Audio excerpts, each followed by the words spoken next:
Tomorrow morning the first dragon is spotted above a major city. At first nobody believes it. The video looks too perfect, too impossible. People call it fake. Then a second video appears. Then a third.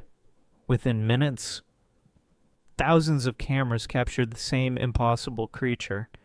The sky falls silent. Commercial airplanes change course. Helicopters keep their distance. Every news station interrupts its broadcast. For the first time in recorded history, humanity is no longer alone at the top of the food chain. The dragon doesn't attack, it doesn't roar. It simply circles the city, watching, waiting.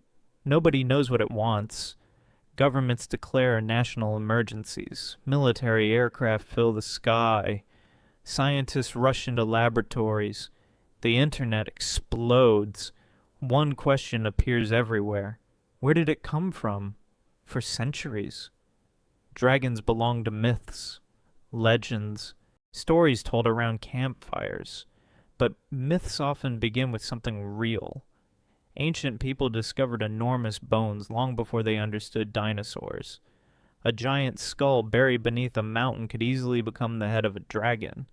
A massive fossilized claw could become proof of a monster. History has shown this before. Many ancient civilizations believed giant fossils belonged to legendary beasts. Now imagine those same people seeing a living dragon. Would you blame them for believing? The creature spreads its wings. They are wider than a passenger airplane. Its shadow swallows entire streets, traffic stops. People forget to breathe. Every instinct inside the human brain screams the same message. Run. Not because anyone taught us to fear dragons, because humans evolved to fear giant predators. Your brain reacts before your thoughts do. The amygdala takes control, your heartbeat rises, your muscles tighten, adrenaline floods your body. You are already preparing to survive. Before you even realize you're afraid, the world would want answers immediately. How heavy is it? How fast can it fly? Can it breathe fire? Or is the truth even stranger? Flying would be the first mystery. The largest flying animal we know was a giant reptile. It was called Quetzalcoatlus. Its wings stretched nearly 11 meters.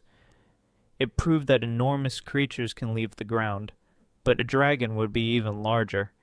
Its body would need to be incredibly light.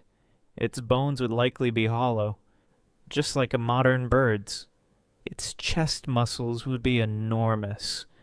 Every wing beat would move thousands of kilograms of air. People on the ground wouldn't just hear it. They would feel it. Windows would shake. Trees would bend. Car alarms would begin screaming. Then comes the questions everyone asks. Could a dragon really breathe fire? At first, the answer seems impossible, but nature has surprised us before. The bombardier beetle already performs a tiny chemical explosion inside its body. Two harmless chemicals remain separated. The moment danger appears, they mix. The reaction becomes incredibly hot. The beetle fires the boiling spray directly at its attacker. Not magic. Chemistry. A dragon might use a similar principle. Different chemicals, larger chambers, far greater pressure. One spark could ignite everything. Suddenly, fire no longer feels impossible.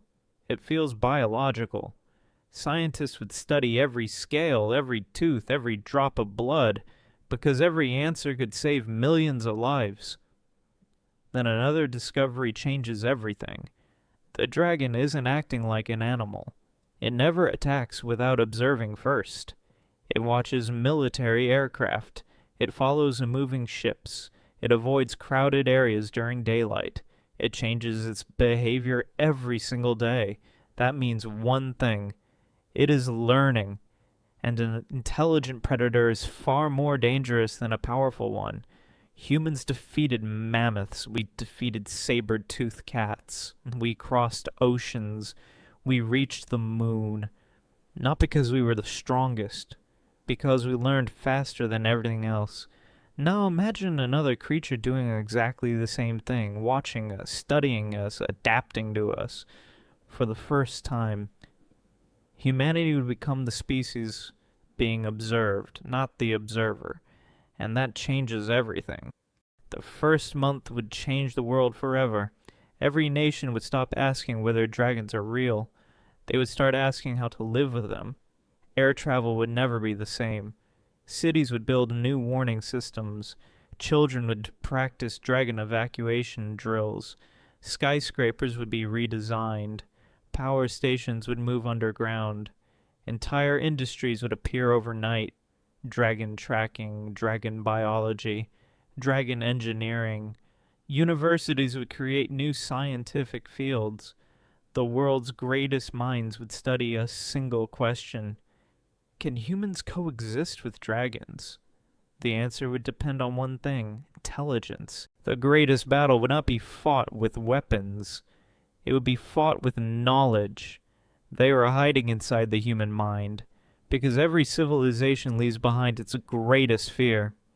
The next time you see a dragon in a story, ask yourself one question: are you looking at a mythical beast, or a mirror reflecting humanity's oldest instinct to fear the unknown?